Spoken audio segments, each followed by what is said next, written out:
Hi, it's John Vu, and today's lesson is on Island in the Sun by Weezer from the Trinity College London Initial Drums Rock and Pop syllabus.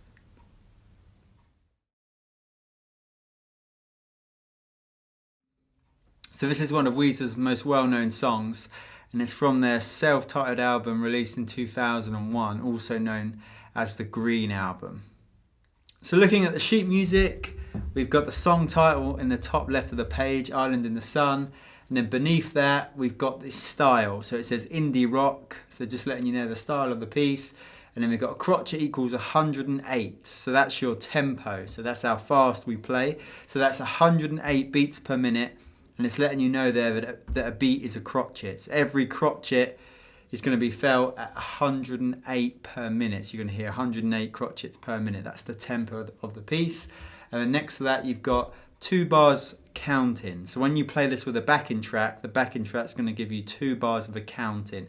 And remember, a counting is the chance for the musicians to internalize the tempo, right? So when you hear that counting, so you'll hear 2 bars. The first bar will be minims, and the second bar will be crotchets. So you'll have 1, 3, 1, 2, 3, 4, and as you listen to that counting, you've got to internalize that tempo. So when you come in, when you start playing, you're right in time with that tempo, okay? So the counting's to make sure that all the band are playing at the same tempo when they start playing. Right, and then above the 2 bars counting, we've got intro there, so just letting us know the section of the music. So it's letting us know we start with the intro. So looking at the first bar, so as you can see on the stave, you've got the clef, first of all, the percussion clef or the neutral clef, letting you know the notation that's going on the stave, which in our case is going to be drum notation. And then we've got our time signature, which is 4/4. So we've got a 4 at the top, which tells you there's 4 beats in the bar, and a 4 at the bottom tells you a beat is a crotchet, right? So a crotchet lasts a beat.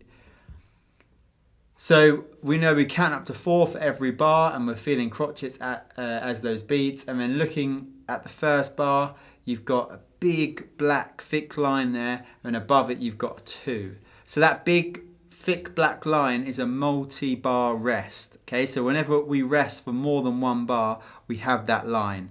And then the number above that line tells you how many bars to rest for. So in this case, we've got a 2-bar rest. So we're going to hear that counting, which is 2 bars. So we're going to hear 1, 3, 1, 2, 3, 4. Then the piece starts.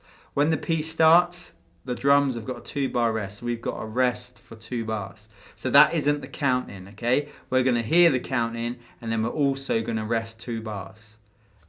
So after that, you've got the groove. So the groove kicks in.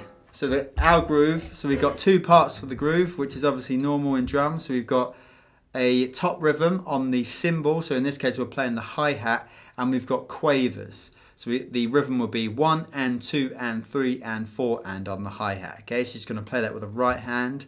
And then the second rhythm underneath is the bass and snare. So they're playing crotchets. You've got crotchet on the bass, crotchet on the snare, crotchet on the bass, crotchet on the snare. All right, so that's just alternating. So you've got bass, snare in crotchets. They'll be counted 1, 2, 3, 4. So you're going to be playing that whilst playing those quavers on the hi-hat. And remember all the note names. So we've got 2 different ways to name the notes. We've got the American way and the British way. So the British way is what I'm saying. So quavers on the hi-hat, and the American way would be 1/8 notes. Okay, so remember, quavers are the same as 1/8 notes. And then crotchets between the bass and snare are also known as quarter notes. So if you prefer those note names, obviously use them, that's fine. But just know both. It's always good to know both note names, so you can obviously communicate with more musicians, because people in Britain do use the British ways to name notes. So what we're going to do now, we're going to try and get used to that groove, because the tempo is 108, which is pretty fast. Okay, so we've got to get used to playing at that tempo, and obviously consistent at that tempo as well. All right, so we want to make sure we can play at that tempo for as many bars as we need to play. So we're just going to try getting used to that tempo, playing that groove at that tempo for 4 bars. So let's just try that with a metronome at the song tempo, 108 beats per minute.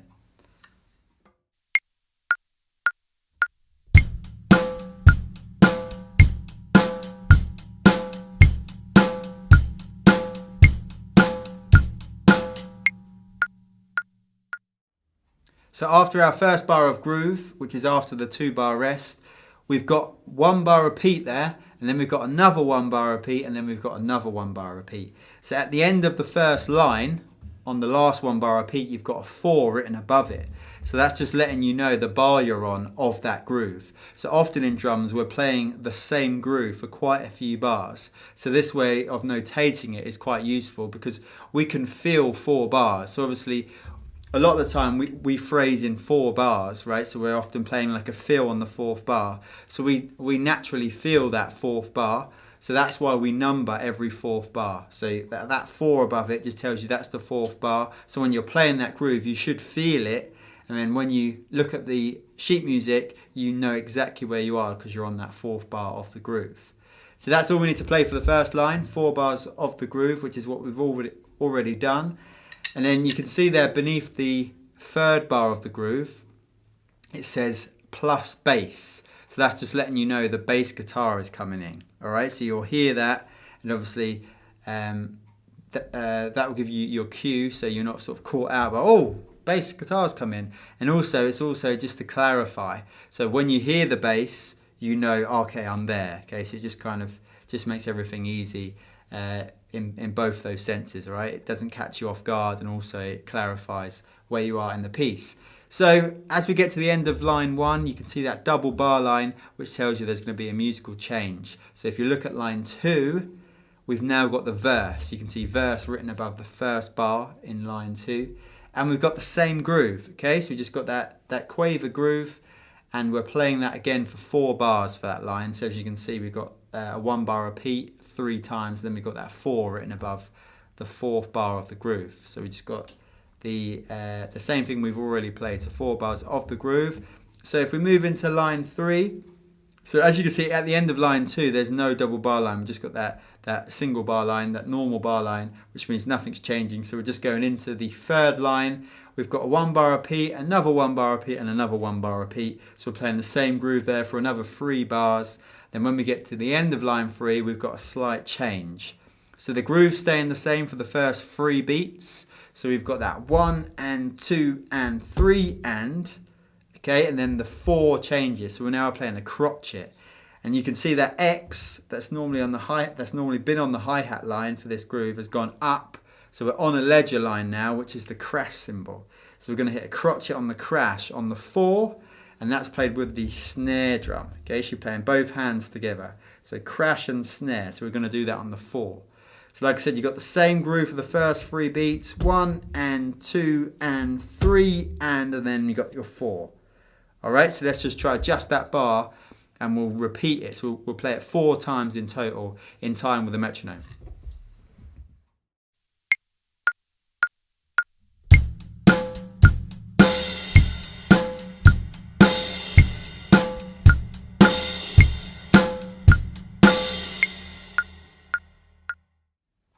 Okay, so you can see at the end of that bar, we've got the double bar line again, so we've got a musical change, which is taking us into the chorus for the next line.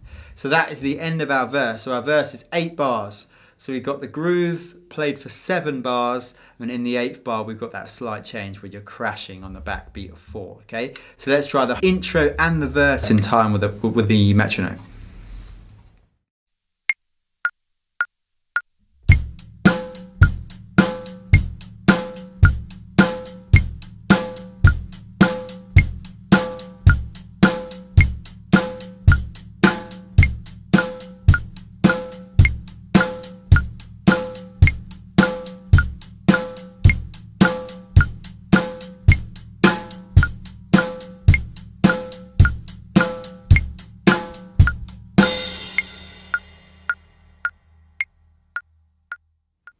Right, so now we'll try the intro and the verse in time with the backing track. Okay, so remember we've got that 2-bar count in. So you're going to hear 1, 3, 1, 2, 3, 4. Then we rest for 2 bars, so don't forget that 2-bar rest. Then we come in, okay? And beneath that first bar, you can see the dynamics. We've got an MF there, which means mezzo forte, which is medium loud. So you want to play this about your normal sort of playing level. So, all right, so you don't want it too quiet or too loud. You want it right at that comfortable level. So you'll hear the music as well, so you want to make sure it fits with all the other instruments. So you want to fit in with their dynamic. Alright, so we're going to come in with the groove. Remember, the bass comes in on the third bar of the groove, and then we move into the verse for the second line, and then we're playing the 8 bars of the verse with the crotchet crash on the 4 and the 8th bar of the verse. Okay, so make sure it's a really solid groove, keep it consistent, so make sure it's evenly spaced throughout the whole time you're playing it, so keep those quavers nice and even, and make sure the dynamic doesn't change either, so we're staying at mezzo forte, we're not getting louder or quieter, alright? Keep it all consistent and solid. So we'll try those 3 lines, the intro and the verse, in time with the backing track.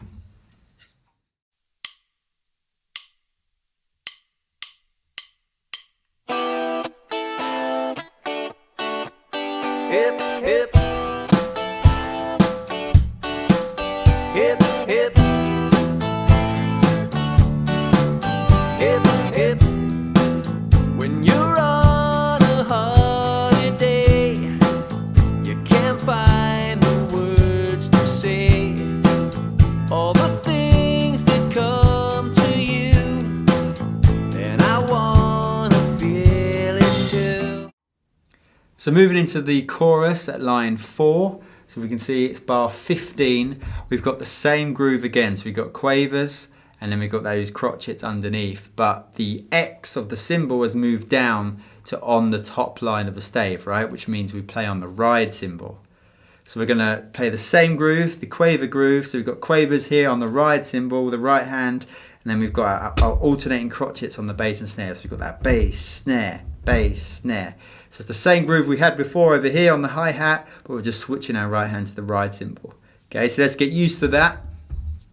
All right, we'll try it 4 times again. So we'll play 4 bars of the groove in time with a metronome.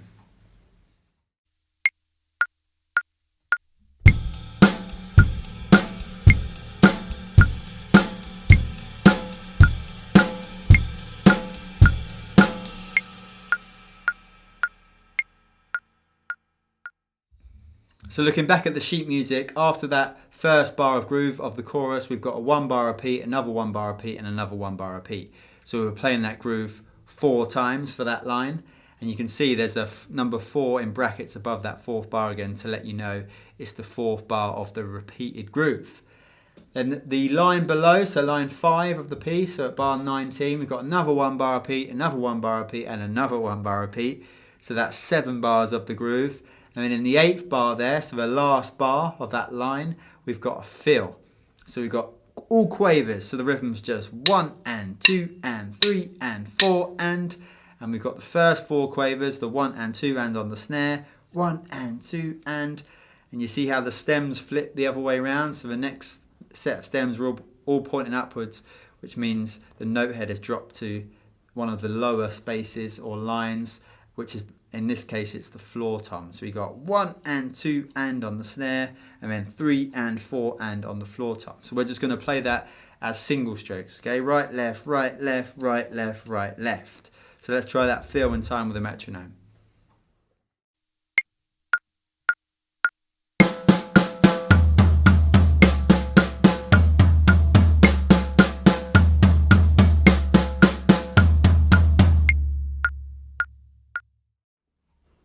So that's the whole of the chorus. So as you can see, you've got that double bar line at the end of that fill, which means you're changing. There's a musical change, which, as you can see from the next line, it says bridge. So there's a 2-line chorus there, which is 8 bars in total. So we've got 7 bars of our groove on the ride cymbal, and then we've got a 1 bar fill that we just played, that quaver fill between the snare and the floor tom. So let's try the whole chorus in time with the metronome.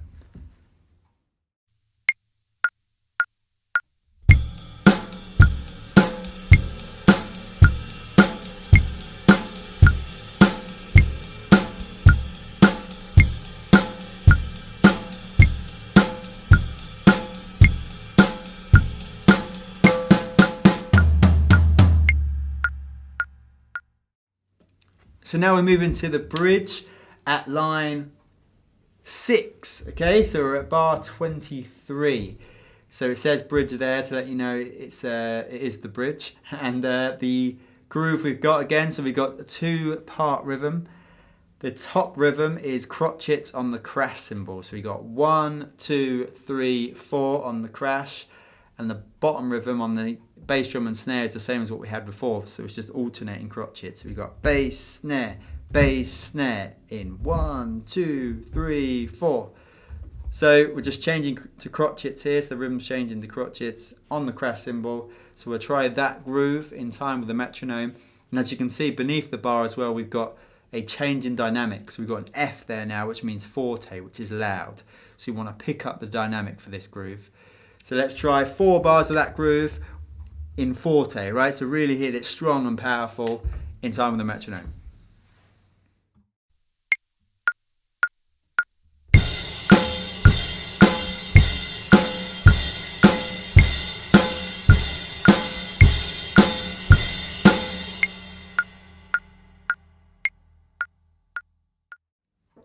And then at the end of that line, in the 4th bar on that line, we've got the first 2 beats of the groove. So you've got your 1, 2, and then you've got a 2-beat fill there, which is quavers. So it's going to be 3 and 4 and. So we just got snare, snare, small tom, snare, 3 and 4 and. And again, we'll use single straight. So you got right, left. So that's the 3 and 4 and.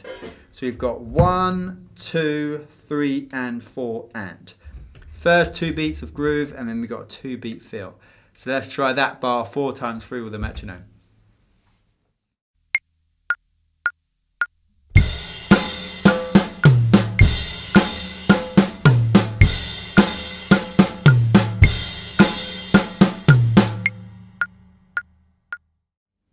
So let's try that whole line now. So we've got the groove for 3 bars, and then that bar we just played. So 2 beats of groove, 2 beats of fill.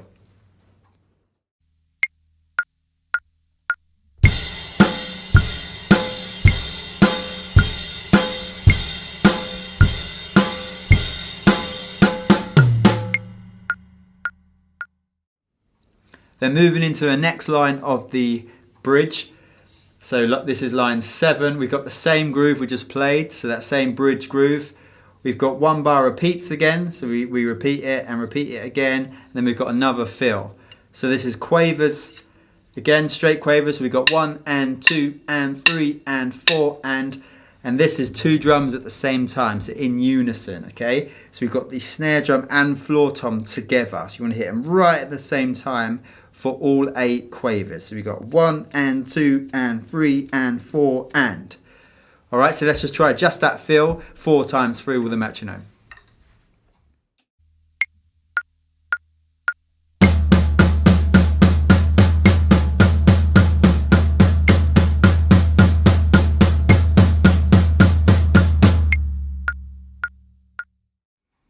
And now we'll try the whole line. So that groove, so our groove on the crash, our crotchet groove for 3 bars, and then we've got our fill on the 4th bar. So let's give that a try.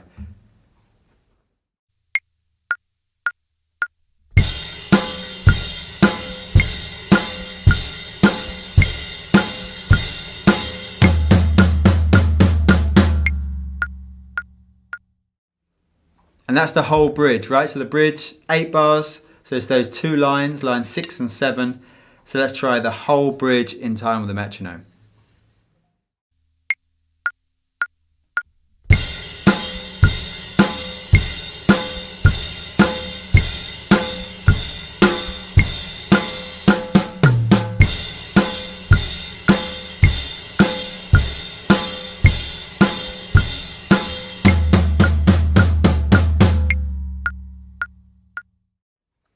So that brings us to the last line. So as you can see, it's the outro on the last line, and we come back to our original groove on the hi-hat. Okay, so we've got quavers again on the hi-hat, and then our alternating bass and snare crotchets that we played at the beginning and in the verse.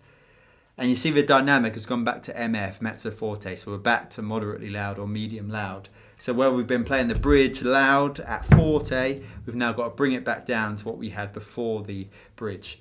Alright, so we're going to bring the dynamic down, and again we've got that same groove for 3 bars because you've got 2 1-bar repeats there. So let's look at the last bar.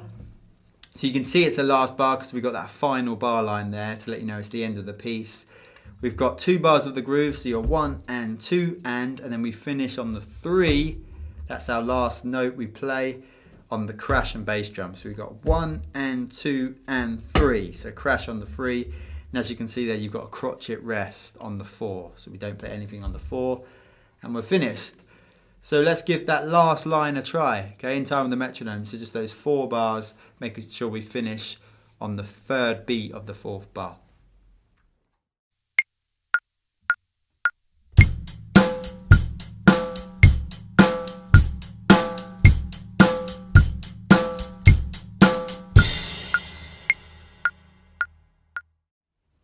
So now let's try the chorus, the bridge and the outro in time with the track, okay?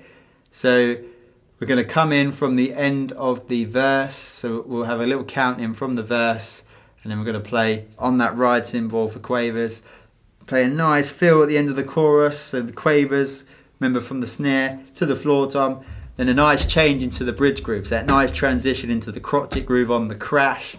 Make sure we bring the dynamic up to forte for that section. We've got the 2-beat fill at the end of that line, back into the crash groove, and then we finish the bridge with the snare and floor tom in unison fill, okay, for quavers. Then we're into the outro, back on the hi-hat there for that section. And then we just got our finish on the 3 on the crash. So you've got 3 cymbals there, groove on the ride, then we're grooving on the crash, and then we're back to the hi-hat. Okay, so let's give that a go with the backing track. Come to you, and I wanna feel it too. On an island in the sun, we'll be playing and having fun, and it makes me feel so fine I can't control my brain. We'll run away together, we'll spend some time forever. We'll never feel bad anymore. Hip, hip, hip, hip.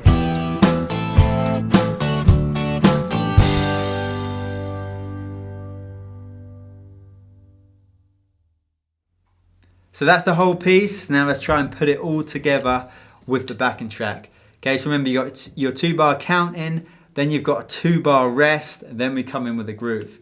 So a nice solid quaver groove on the hi-hat. Keep that groove into the verse. Then we finish the verse with that crash, that quarter note crash, and then we're into our chorus on the ride, and obviously we continue through to the bridge and the outro. Okay, so there's a lot of cymbal changing in this this track. So just make sure you're aware of all the changes and you're playing the groove on the right cymbal. There's a couple of dynamic changes. So remember, we start off at mezzo forte, we bring it up to forte for the bridge, then we're back down to mezzo forte for the outro. Okay, so keep that in there as well. And have fun. It's a great song. Really enjoy playing it. So let's give it a go with the backing track.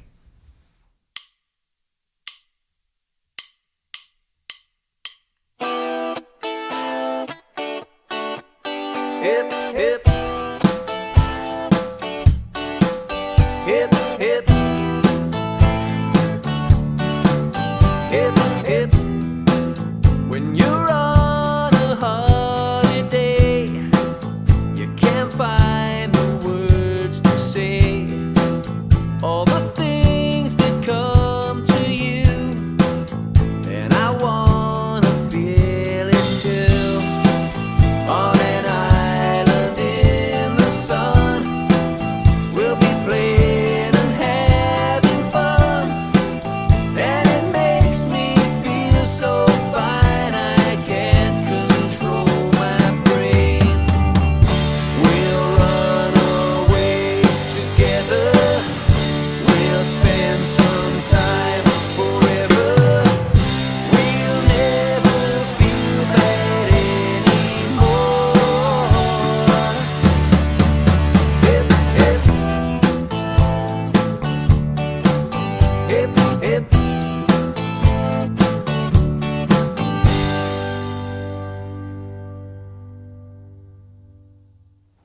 Okay, so I hope you enjoy playing that song, and remember, if the song tempo is a bit quick, because it is quite a fast tempo, 108 beats per minute. So all of the parts, when you practice them, obviously you don't need to practice them at song tempo straight away. So if you're struggling with any groove or any feel, just slow the tempo right down to a comfortable tempo. Really, really play it right and internalize it and get a feel for the parts. That's the important bit, okay? The playing at a song tempo isn't important until you can really get it down comfortably and it's actually sounding good and the way you want it to sound. So get it there first, then bring it up to song tempo. Okay, that's the goal. That isn't the starting point. Get it to song tempo eventually. You can gradually increase it to that tempo, but don't get frustrated if you're starting at song tempo straight away and it's too quick, because it is going to be for most people, right? So spend time playing it right and comfortably. All right, if you don't feel comfortable, it's not going to sound comfortable. And a drummer that doesn't sound comfortable, honestly, it just ruins the sound of the whole song. So really make sure you're relaxed when you're playing it, and that will come across in your playing, and it will sound so much better, all right? So that's an important point. Practice it at your own comfort, and then obviously bring it in with a track and have fun playing it with a backing track.